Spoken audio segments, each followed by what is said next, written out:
Понякога животът може да прилича на силна буря.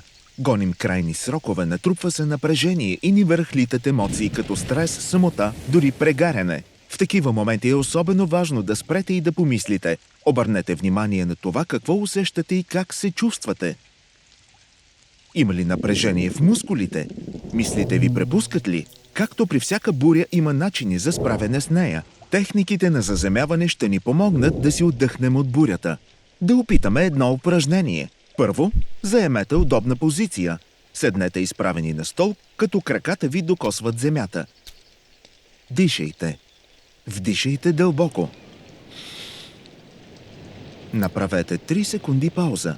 2, 3. Сега издишайте бавно през носа. Да го направим отново. Вдишайте дълбоко. Направете 3 секунди пауза. 2, 3. Сега бавно издишване. Погледнете ръцете си. Сключете пръстите на двете си ръце, като стиснете леко няколко пъти всяка, докато слушате гласа ми.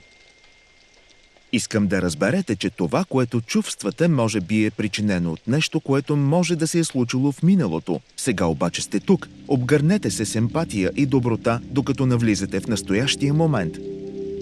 Спомнете си моментите, когато сте изпитвали радост и потвърдете, че я имате и всичко ще бъде наред. Погледнете към екрана и вижте как бурята бавно утихва.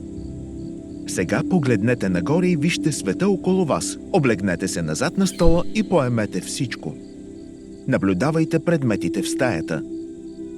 Обърнете внимание на звуците около вас. Размърдайте пръстите на краката си и усетете земята под тях.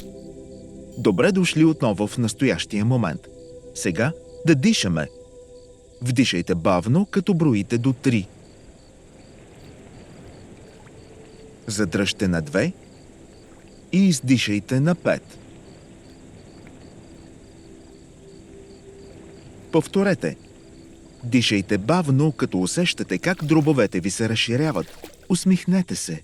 Усетете спокойствието да прониква във вас.